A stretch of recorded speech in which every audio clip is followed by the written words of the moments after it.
Explica pra gente, Roncalha, qual que é a bronca, né, da grande mídia com essa decisão da Petrobras? Simplesmente porque a Petrobras está voltando a ter uma natureza pública, deixou de ser a vaca leiteira do mercado financeiro e agora, né, evidentemente, os editoriais dos principais jornais vão reclamar, porque na visão deles a Petrobras tem que ser isso, uma galinha dos ovos de ouro, né, para a gente ver o Brasil, principalmente os acionistas estrangeiros, pegarem lucro fácil, em vez de a companhia servir aos interesses do desenvolvimento do Brasil. Isso já ocorreu em outras vezes. A companhia tem já regras de governança que a protegem de interferências que sejam danosas à sua sustentabilidade.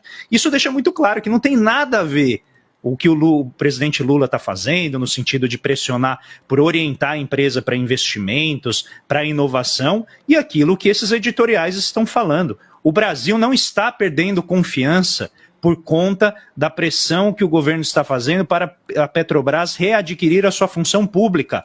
O mundo está fazendo a mesma coisa, Gabi. Eu vou citar aqui o exemplo da Equinor, a grande estatal norueguesa, em que o Estado participa com 67% do capital da empresa. Aqui no Brasil é só 37% o Estado. E lá eles fizeram a mesma coisa. Diminuíram a distribuição de dividendos extraordinários, ou seja, o lucro excedente, aquilo que o regimento da empresa exige que seja distribuído, ela também diminuiu e adivinha o que aconteceu? O preço das ações caíram também. Caíram 7%. E a empresa sofre a mesma crítica da imprensa, do mercado financeiro, lá na Noruega, dizendo que ela investe em energias pouco rentáveis, muito embora renováveis. Então a pressão aqui não chama absolutamente nenhuma surpresa que a nossa imprensa reaja dessa maneira estridente com algo que, na verdade, é essencial e fundamental ao país.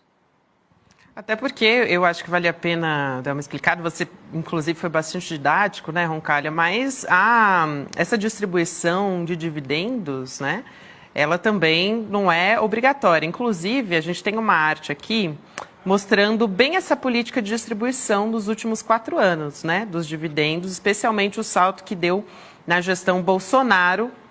Em 2019, a gente tem pouco mais de 8 bilhões de reais. 2020... um pouco mais da metade, né, de 6,5 bilhões. Depois, em 2021, olha só a diferença, 72 bilhões de reais. Em 2022, mais ainda, 86 bilhões de reais. É muita, muita diferença mesmo, né? Então, eu acho que vale a pena também explicar por que houve, porque parece, né, quando a gente mostra os dados assim, esse valor que houve uma benevolência maior do governo Bolsonaro, mas não é isso, né? É uma combinação, na verdade, de preço do petróleo com queda de custo da produção, aumento de eficiência da Petrobras. Além do desmonte que a empresa passou de vender ativos, a Petrobras passou por um processo forte de venda de distribuidoras, de vendas de equipamentos, de vendas de refinarias, de seções inteiras que a empresa tinha. Então a gente chegou no ponto de distribuir dividendos, mesmo quando a gente não tinha dinheiro em caixa na Petrobras para fazer isso. Como que isso foi feito? Por meio de venda de ativos. Então é fácil você conseguir agradar o investidor quando você está desmontando a empresa e vendendo tudo, que é isso que a Petrobras fez nos anos de Jair Bolsonaro. Começou lá com o Temer, mas veio, né, se acelerou, como mostra o gráfico aqui, na gestão Bolsonaro. E, além disso, a empresa, né, que teve essa melhoria na sua capacidade de produção, tem a grande estrela da empresa, que é o pré-sal. Então, a combinação desses elementos do desmonte, com o aumento da eficiência na exploração e na produção, mas fundamentalmente na exploração do petróleo, e a combinação com o preço do petróleo no mercado internacional, gerou esse resultado, que não justifica, Gabi, distribuir tanto dinheiro para os acionistas. E aqui vem um ponto-chave. Quando o governo recebe o dinheiro por ele ser o acionista principal, então 4 de cada 10 reais que a Petrobras distribui em dividendos vão para os públicos, ele não pode gastar mais com Bolsa Família, ele não pode gastar mais com creche, ele não pode gastar mais com investimentos em pontes, aeroportos. Isso aí vai para fazer o quê? Pagar a dívida pública, vai para o bolso da Faria Lima. Então note que deixar o dinheiro retido na Petrobras aumenta a capacidade de investimento da nossa maior empresa.